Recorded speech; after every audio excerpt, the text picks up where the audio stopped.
Hey, this is a podcast. No, wait, it's a comedy podcast. Well, we tried to make it a comedy podcast, and it's not meant to offend anyone. So don't get offended, okay? And wait, there's something else. Oh, yeah, yeah. Listener discretion is advised. Kunal, why should people support us on Patreon? This has been keeping me up till 3 in the morning. This is a good conundrum. See, people can listen to this free also.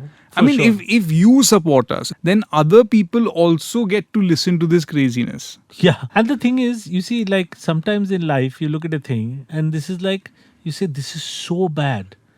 My God, this is so bad. And how can I spread this? It's almost like a disease. And when you pay, the bottom line is that you don't suffer alone. No. You suffer with And other listeners. You motivate demotivators. Yeah. So you encourage us To demotivate. to demotivate you. And who else is doing that in life? And why wouldn't you pay for such a service? Enough people are paying, you pay to give you love, to give you things. How many people are paying to tell you that it's all shit? And just that sense for the shitter things in life. The truly shitter things. Yeah. So we need your help and we need your support. Yeah. So please go to patreon.com/our last week and Party. Yeah, Patreon.com/our last week. that's the one.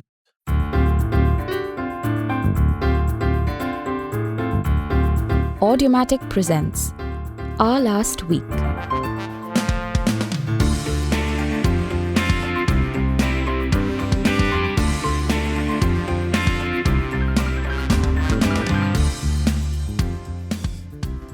Hi, Kunal. Hi, Paul. So, we were just talking about this. I am currently in London, in Yes. what is the most expensive city in the world. And this is a city where people say that, it costs money to breathe. Even if you step out of your house, there is an expense, for no reason. You just stepped out of the house and suddenly it's like £5 have been debited. And you Yeah. had an observation about what is actually going on. And it has something to do with staring in London.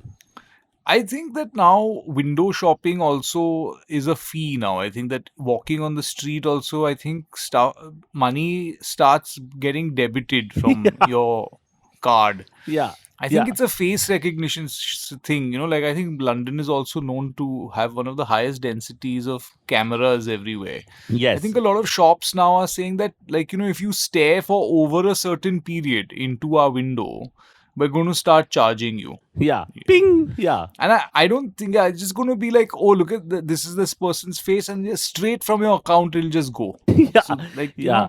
Yeah. mothers will be shouting at the children, don't stare over there, you're mad or what? Don't look into that shop. I'm just looking. No, they charge. £60 are gone. Three. In fact, if you walk Yeah. past a theater or a film, they charge you, even if you're not in the building.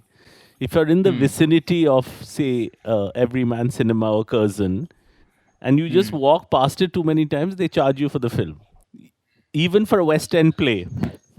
Yeah, I think that now people, because they say my face is my calling card, and they say, like, it's like I'm the industry, it's my persona, it's my face, it's my this. I think now that even I or people should start charging, because everyone's an Instagram star, everyone's a star in their own right. Everybody is everybody's influencing everybody. And now we can just charge each other for staring at people's faces. It's happening on the phone, but I'm saying that now it needs to happen in life. Like when you're staring too long at a person walking down the street or in a restaurant or in a shop, you should have to start then paying a fee then to look at that thing. Comes with a fee. Correct. It comes with a fee. Because they're like, I'm one of the world's biggest food influencers, and you've been looking Yeah. at me eating for 10 minutes. That'll be 6,000 rupees. Yeah. So this And is it'll be direct debit from Direct. your account.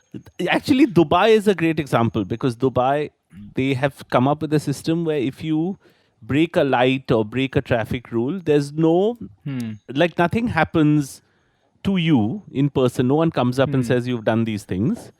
They directly, it's linked to your bank account. So they find the offense, they connect to your bank account, they withdraw the money. There's no conversation. There's like There's no chat. what I love about Bombay, they also have surveillance cameras now, and they are creating the system of sending a photo of your offense. So you don't, and we've talked about this on the podcast, like you don't really have much of a defense because Yeah. in India, it was always a conversation, right? Like, nahi, main nahi aaya ye raste pe, main nahi aaya. Even though you are on It that was road. your word against mine, that kind of thing. It was all that. Now, the photos are there, but what I love about India is that we dispute the photographic evidence also. Yeah. That's not me. That's not me. Like it's your car, it's your number plate, but we still. No, I think we like to see. We're trying to just get away with whatever we can. And I think, but the repercussions, like in Dubai or in the West, they might deduct your bank account. What happens in India, especially in UPA and all, is that they come and they break up part of your house, like a bathroom, or they'll take down your balcony. So I'm saying that if you kind of step over the line anywhere, they'll come and they do something else that hurts in some other way, which I think is a different kind of law. It's a different kind of justice system. It's justice. It's lawlessness as law. It's an interesting sort of debate. Because in the old days, I think the reason we were so argumentative was because nothing would really happen. Like in Calcutta in the 1980s, I've seen many people get out of their little Fiats and slap a constable. Just slap them. And the constable will be like, "Aap mujhe thappad nahi maar sakte the." Like, because there was no fear of kind of now with these surveillance cameras, we are still argumentative, but you don't know the repercussion anymore under a powerful government. Like one of your children could be missing, part of your bedroom they could have bulldozed. Suddenly your tax records will disappear. So the repercussions are sporadic, I think, now. So I also think it's different. It's a different. It's different. Sort of. The thing about the culture like Dubai or whatever is that they don't want to get into it only with you. Yeah. They don't have the time for all that. It's only 2 steps. We will debit your bank account. Oh, you have no money in your bank account. Jail. They know where you live. And the thing is that here the negotiation was always, acha kitna, like 100, then he'll be like, nahi 500 ke kam ho hi nahi sakta, chalo 150 mein kar do, chalo 200. So I mean that was the negotiation. But now what's happening is, like in some of the northern states, is you're negotiating which rooms you can save. Like kitchen chhod do, chota toilet hai, wo bahar ka toilet tod do. Here what's happening is, what I love is that there's no humans, so it's invisible. So the cruelty is completely invisible. And it's a lovely kind of way because on the surface it's beautiful, it's green, it's a beautiful city, people are walking around, it's London in the summer.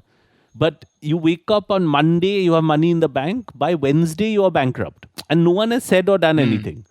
You've just stared at a few things. You may have bought, one little trinket from a shop, little Big Ben, whatever. You've eaten some food. You've done nothing, but you are penniless. And nothing has happened. Yeah. So it's a kind of bulldozing also, but without any conversation. It's very British. Pal, how have you been otherwise? You've been preparing for a show.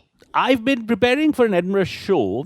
I start Edinburgh on Monday, and the next podcast we do, obviously, I'll give you reports on how Edinburgh is going. But I have a conundrum about the Edinburgh Festival. The Edinburgh Festival has always been a place for artists of all kinds to perform, and lots of great artists have been discovered at Edinburgh Fringe Festival. Great Kenneth Branagh, Emma Thompson, like very famous people, Eddie Izzard, Stephen Fry, they all sort of started out at Edinburgh. Now, it's very common in the Edinburgh Fringe to have no audience members or have a full house. Anything is possible because you're performing in these tiny venues, in dungeons, in basements, in pubs. And it doesn't matter if you're a big artist, small artist. It's quite a level playing field, which I quite enjoy, actually. Now, this year, there's a lady who started her Edinburgh, and she had one woman in the audience. Okay. And she put out a tweet at the end of the show where she cried. She said, "One person in the audience, that's all right, right?" And cried in a little video on Twitter and posted it. And it went completely viral. And nowadays, there's this trend of Edinburgh performers crying a little bit in the middle of the run or the beginning of the run, saying, I'm going to power through this. No one's coming. It's really hard. Lots of people cry. And it goes viral. And lots of people say, we are supporting you. Don't worry. We're all with you, etc. And from the next day, they have houseful for all their shows. And my conundrum is, should I focus on some sort of antics before the show? Like, I've lost my mind, trying to write the show. I'm running around naked. Here's a video, people. And then I get people, Pal, we are with you. We've always loved you as an artist. Please put on some clothes. We are coming. Like, should I do something like that, or should I actually focus on a good show? The thing that people will come to No, see. I don't think you should focus on the show. I think that the show is actually the smallest part of the performance, now. Mm, The film, the show, the mm, actual thing mm, has actually shrunk, you mm, know. What's more important is the story behind the thing, not the mm, story of the thing, mm, you know. It's the story of the author, who's written a book about pants, but it's his story that's important, and that's why I'm reading the book, because he's been through a lot, you know or it's the story of this person who's come from here, who's now doing this, and I guess that is a story, but the actual thing that they're doing is of less importance now. Um, so I think that what you need to focus on is not the stuff you're saying in the show at Edinburgh, yeah. but the person you're going to build around that show. So, like, I You could know? create a persona, like sitting here in my flat. It's better because if I go out, I'll be charged just for stepping out of the house. But while I'm sitting Yeah. here, I could kind of build a show which is about how I'm slowly going crazy trying to write this show. Like piles of pieces of paper. I call you up middle of the night screaming, and you're like, I'm trying to put my children to bed, and I'm like, Kunal, Kunal, listen to me, I'm going crazy over here. All of that. If I do, people will be like, let's go see this guy's show. He lost his mind in London. You know? I start eating newspapers or breaking my friend's house's furniture, tearing my clothes. People are like, this is the show to see because while writing it, this guy lost his mind. He's a complete madman now. And so people will be We like, have to see it. this guy we want to go see. Right? Also, I mean, if this succeeds for me, I think we can extend it. Like, you can pick this up and then do it for your film promotions also. You decide to do something, but what would you do? Like, what kind of video would you do, you think, to tell the audience you're on the verge of losing it? Well, I think that it's you need to sometimes you need to have a, like in this case of this lady, or Mm, whoever's performing at Edinburgh, it was a quick story. No one came to my show, one mm, person. mm, mm, It was a quick one. It was mm. just that, oh, we got to support this person, oh, this person is crying, and oh, we need to show our support. It's fine, but sometimes you need a very long story. You need a long one that, this is what happened, and then he was born without hands, and then he grew hands, and somehow he's managed to, now he's a chef or whatever. I'm saying something where it's a broad story, and it finally has culminated in this one thing, this meal, or this play, or this film. Like a So I think that backstory, story. a backstory to your story. So you would go out, say, Yeah. and do an Instagram live, and Yeah. you'll have a backstory. Like, I was born without the ability to speak, and see how far I've come. I'm now in an Amazon show where I'm speaking. Whatever, whole Yeah. backstory you do. I think so. I think that Yeah, that's what has to be created, yeah, because unless you go in with that story, why should people just be interested in watching a movie, you yeah. know? they are much more concerned with the not only the story but the political views, opinions Yeah, yeah, of the people involved, yeah. their ethics, their morals. I need to know everything about everyone on that set, everything. I need to know everything before I embark on the journey of this book or of this shirt. I need to know everything now. You know what I love is that if you remember one of my favorite movies, and you've enjoyed it also, Shakespeare in Love. I Um, love that film, yeah. it's a great film, and there is a lovely moment in it that I think sums up show business, where there's a small tailor. They're rehearsing for Romeo and Juliet, and there's a small tailor, Hmm. and the tailor has a very small part because the producer can't pay for the tailoring, so he's given him a part, and the part Hmm. is of a nurse. It's a Hmm. one line that he's got, and the cast goes to a party, and this one beautiful woman asks the tailor, "So what's this Romeo and Juliet about?" And he says, "There's this nurse." Hmm. So, so everyone is the hero of their own story. So he starts Of with, their own lives, "See, yeah. there's this nurse." So I feel like we've seen this with Amitabh Bachchan in The Great Gatsby. I think we had Dimple Kapadia in Tenet. But every time we have an Indian person in Hollywood, they could be like a Yeah. small scene for like 2 minutes, 3 minutes, whatever. But the press in India makes it sound like, they had to, like, you need to know this backstory. This actor, he was doing well in India, but he got this role. He walked like a pilgrim, bare Hmm. feet, all the way to Los Angeles. And then the myths all that emerge out of it. And he didn't Yeah. eat for 6 months straight, and he lived in a tiny little thing. And he went to the Yeah. director's house and he fell on his thing and he said, "Give me this role." And the director's like, "Who are you?" And all this backstory. And you go to see the movie and you think, wow, the backstory has been going on for 6 months. This must be the greatest Yeah. thing I've ever seen. And you see the film, and it's just one scene where the guy says, "Good morning, Mr. Gatsby." That's it. That's it. I mean, I just wonder what if you've, like, do you think that that's kind of true, like that? Well, yeah, in some instances, I guess it is true, and again, I'm not saying it's not nice that people from the industry are going across and No, wonderful. Yeah. doing. I mean, That's Alia great, Bhatt is the villain in a new Gal Gadot film. right? Yeah, and we've had this, for I mean, we've had people who've played principal parts in movies, Om Puri, Irfan Khan. We've had people who've done really major work, and honestly, it doesn't matter whether it was, but I just don't remember, like, when Om Puri was doing East is East or My Son the Fanatic or any one of these movies.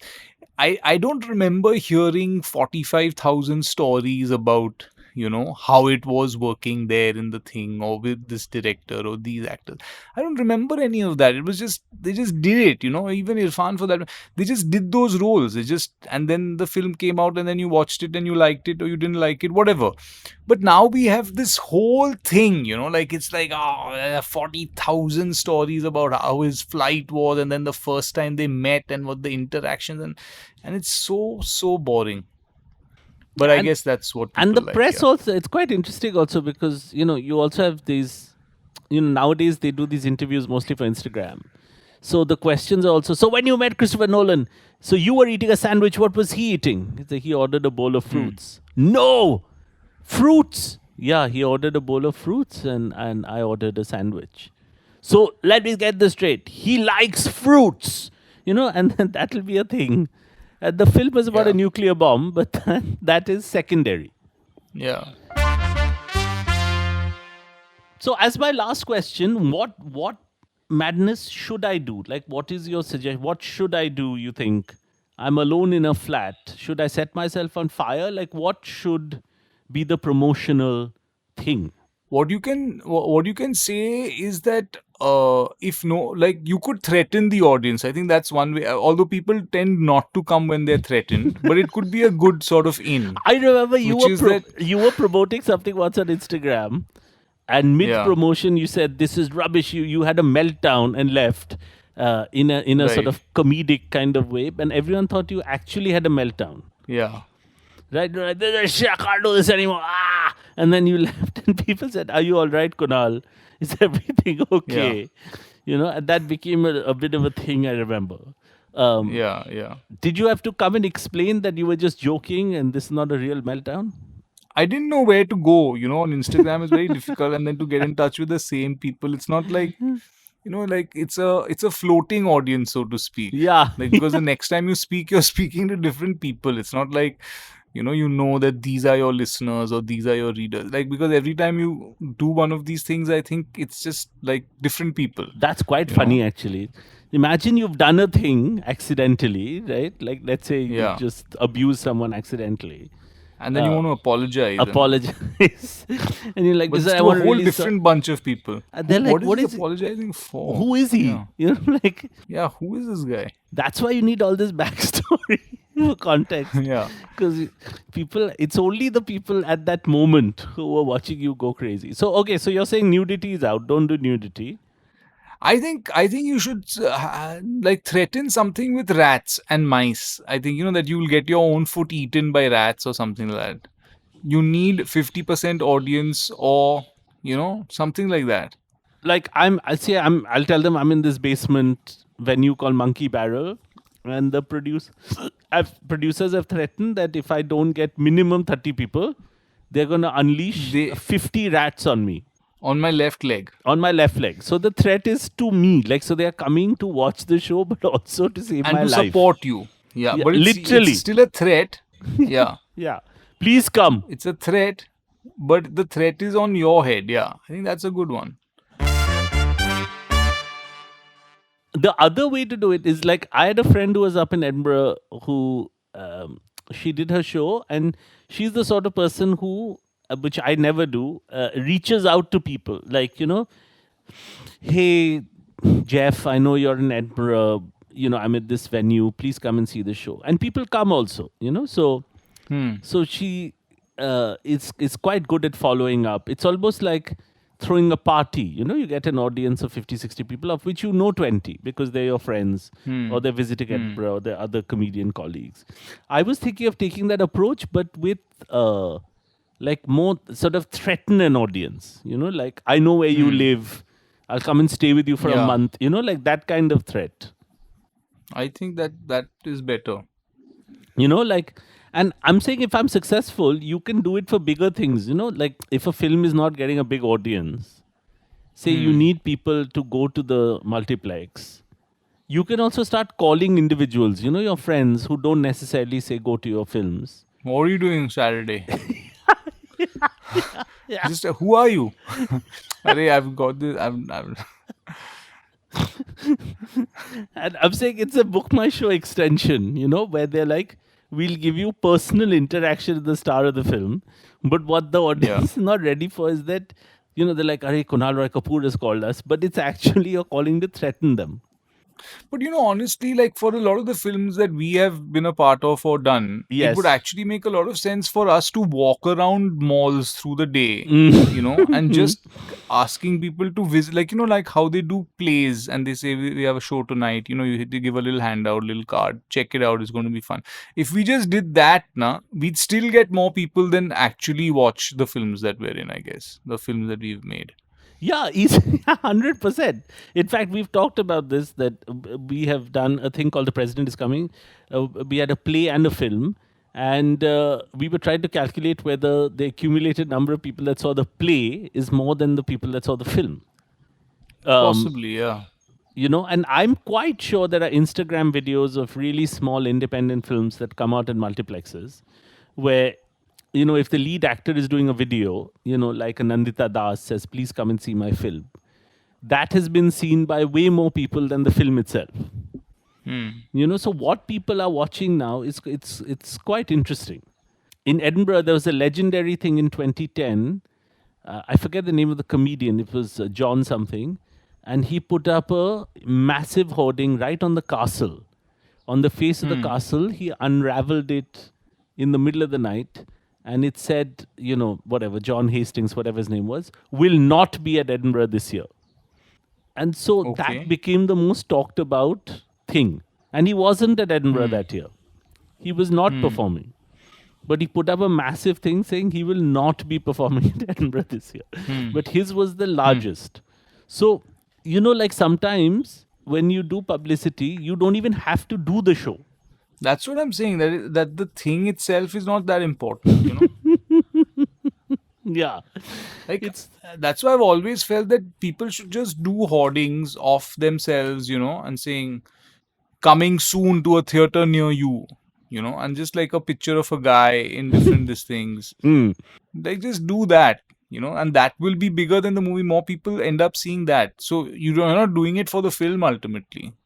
And more people will talk about you, which is the important part. That's It what you will. want. He's got a new film coming. Huh? When is it out? I don't know, but yeah, he's doing stuff. Just that kind of stuff. You know, You have to be seen. That's the thing. That is the you main have to be thing. seen. Yeah, exactly. Otherwise, you'll just be walking around being with your debit card being Yeah. debited for no reason. Yeah. Pal, I've been on set for the last few weeks now, Mm. and it's all going very well and all that. And I've got this interesting look and all in the show that I'm doing. Lovely. But my makeup and hair person is telling me that I'm starting to bald in a certain area on my head. Mm. You know, the top of my head somewhere, a little bit towards the back. It's thinning out. Mm. And I wanted, and you know, and he's saying do this, do that. I've tried so many different things, nothing's really worked. He's saying, you know, maybe you should do some form of weaving, or you should do some, you know, you get these little where they take your follicles and they re-inject it into your head. They take it from Or- one part of your head where you have hair and then they put it where you don't, right? And then they put it where you don't. Yeah. And I was just wondering whether it's a good idea, Hmm. one from a career point of view, because you know, you see so many actors, and it's actually nice to see the way they age, and then you know, they get different kinds of roles at different ages, and you know, it doesn't really matter how much hair they have on their head. You're still watching, like, you know, watching a Gene Hackman or a Jack Nicholson or a I mean, anyone, you know, Bruce Willis. It doesn't like the hair on the head is not really what you're there for, you know, and as they age, they kind of get different roles. And I was just wondering whether it's something that will help me or take away, because in our industry is very sort of like, you know, a little bit conscious about the look and stuff like that. But it's not like I'm some leading man or something like that. But I was in a bit of a conundrum. Should I do this sort of hair weaving thing, or should I just not get into it, or what should I do? See, I think in the world there's a good question, very good conundrum, very good question. There are two kinds of actors. There is the head full of hair character actor, you know. Right. Then there is the bald character actor. The trouble is when you get into that bald character actor, it's very hard to come back To a head full of hair to character. the head full of hair. Like, for example, the best example I can think of is Ben Kingsley as Gandhi. You know, once you've Right. gone full bald, I've Yeah. seen him subsequently in movies with hair, playing character roles, and I've just not believed it. Yeah, it's You know, unbelievable. When you've gone that bald, like Yeah. I've seen Anupam Kher, you know, do bald and then hair. But then once Yeah. he's gone bald, you know, it's Yeah. very hard for me to accept him in anything else. I have seen the Because actor. you immediately know that this is now fake. You know, this is not looking right. I think once you go there, you know, it's very hard to pull back. But the other way around, like if I'm a head full of hair actor and I want to play a character who has no hair, and when you see me on screen, you say, "Arey, but this guy used to have a lot of hair. He's lost a lot of hair." Or, he looks like this now. And then again, you see him with hair, and you're like, "Oh, okay, that was just makeup." I think So, different hairstyles audiences will forgive you. You know, like different kinds of hair. You know, so let us say you do a mullet for some reason, for some role. Yeah. You know, or you're playing a sleazy kind of guy, like in a sitcom, you know, and you grow Right. facial hair. People are like, okay, we're rolling with it, Kunal. We're rolling with it. You're playing with your hair. Yeah. But I think once you go the full ball, like I think, for example, say a Kulbhushan Kharbanda, right? Very good actor. Once he's gone Shakal, right? In Shan, full bald, right? He's done so many other great roles in life, but you can No, but never, you can never sort of, he's also played things with the turban, but you just keep thinking of Shaka. You're like, Are, we know who you are. You're that bald guy. So no, but I think he was a guy who chose to go bald for that role. He actually has hair. I mean, some. he has it. I'm saying Anupam Kher on the other side, because he was established as a no hair kind of guy. A no hair Now guy. when you see him, yeah. Now when you see him with the hair, that's why I'm saying that for people, the full head of hair character actors can go back and forth. See, you have cornered the head full of hair shitting market, right? Like, That's a niche that I've kind of this thing, yeah. I've got a head full of hair and I'm very good in scenes in a toilet, right? There's nobody, I Yeah. can't think of another actor that has that market, you know? Like, even when people are promoting toilet products or whatever and they need someone with a head full of hair, there is, I mean, it's, you are miles ahead of everybody else, Yeah. you know? So that's the thing. Like, when people are looking for a loser corporate comedian in their 40s who's not particularly good in England or India, they know who to go to, you know? Yeah. Like if they're having a meeting saying who's the best comedian who lives between Britain and India, and there'll be 5 names, and they're like, who is not? They're like, this guy. So then they know that they need to get hold of me. So in your case, you've cornered that market. Now, what can you do with your baldness? That's the most important thing, right? Like, I think getting hair weaving done is you've lost it. You're defeated. I think you need to push yourself and see what can you explore as a bald man, right? Like maybe other non-toilet avenues will open up in your career. No, that's what I was hoping, that I was looking at getting into other rooms in an apartment apart from the toilet. As you know, and you have laughed at this, many people in my life constantly talk about getting hair weaving done for me. But I have marched Right. straight through as the patch in my head has gotten bigger and bigger. How like the sun has become hotter and hotter, as time passes. Yeah. The hole in my head has become bigger and bigger. And that's the thing. People have now just accept, like when I see some fan of comedy doing a little diagram of me, it's mostly the two main features are the belly and the baldness. And sometimes one Yeah. guy did a little caricature of me where he put two little strands of hair on my head. So That was me only. I think I that had was done you. I that. think you were doing that. You did Yeah. that diagram. Yeah. So that's the question of now every photo of you is with a head full of hair, and you're quite a hairy person. You've got hair, you've got Yeah. beards, got all that. Now, if you lose that look, I think you need a role to go with it. Like a role that'll Yeah. be an iconic character role where you're bald. Like I can see you as a school principal, especially if you keep a little fringe of hair around the side of your head and you're fully That's bald what I on was top. thinking, yeah. I can see you as any public service like bureaucrat or Punjab National Bank employee, and there are many parts like that you could play. And if you were playing the love interest as a bald man, I mean, then I'd be very interested in reading that script. Yeah, no, I mean, there are people who've been like, mildly bald, like a Billy Crystal or someone like in a Harry Met I mean, like or Tom Hanks. They're not full head of hair kind of guys, but like it's not a problem.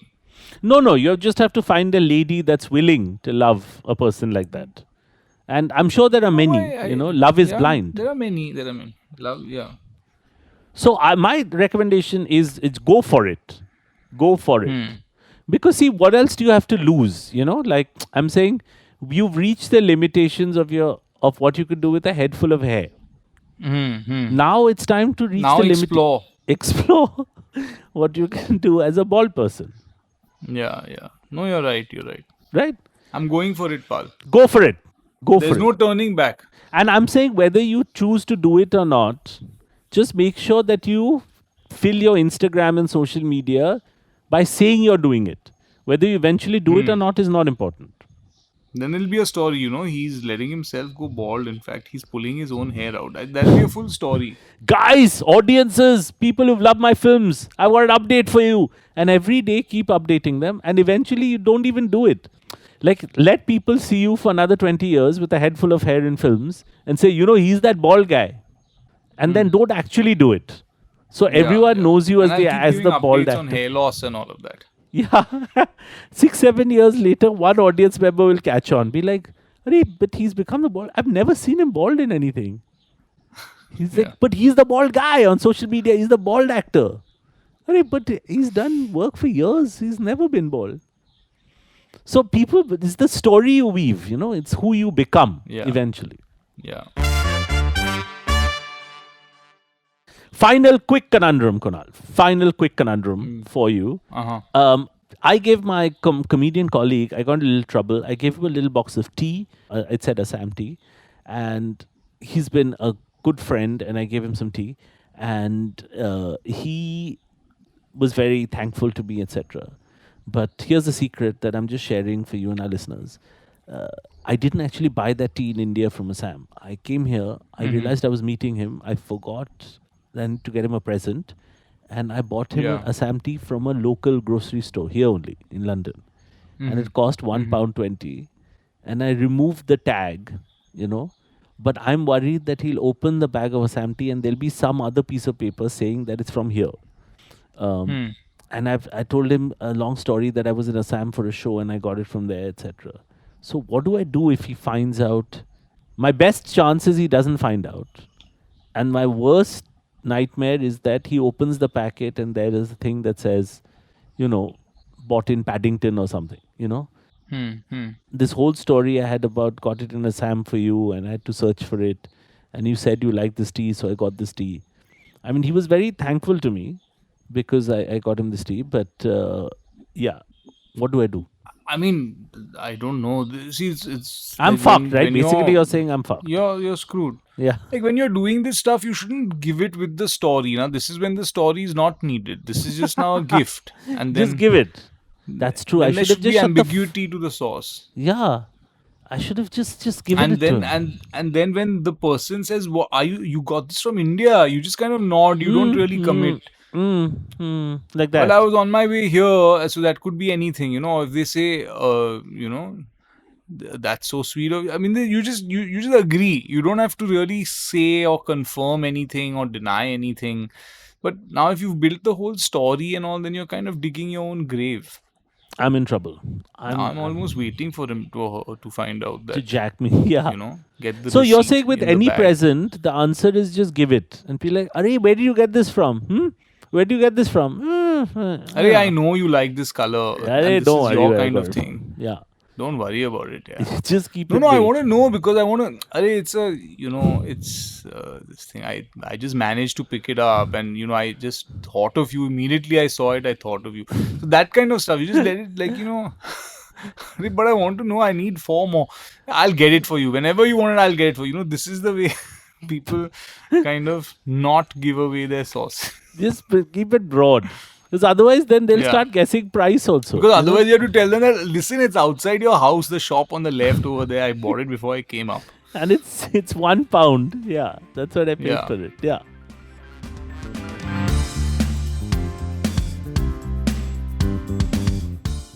Kunaal, this has been our last week. It has. Listeners, we love you. For another 3 weeks, it will be on the phone with you shooting somewhere near Bombay and me in Edinburgh. But we will give you updates of our lives. And if you want to get even up close and personal, we are at patreon.com/ourlastweek. And please send us your conundrums. We're getting quite a few listener conundrums, and we will do one next week, a couple hopefully. And we are at ourlastweek@audiomatic.in, Kunal.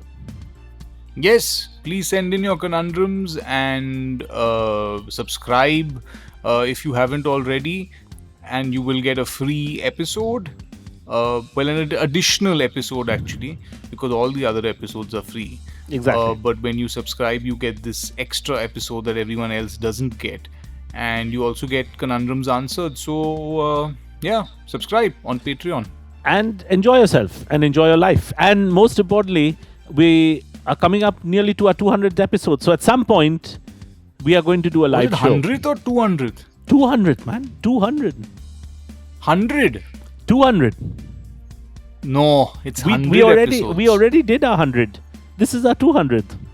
Are you kidding me? Yeah, that's what our producers are telling us. Yeah, That's way too many. Yeah. it's too We much. have to stop doing this now. We must end it. But also, more importantly, there is a terrifying chance that you may see us live at our 200th podcast. Yes, we shall keep you posted about that. Yes. So goodbye. Bye. And see you soon. You were listening to Our Last Week, produced by Akanksha Kadam and Avdoot Khanolkar, hosted by Anuvab and Kunaal Roy Kapoor.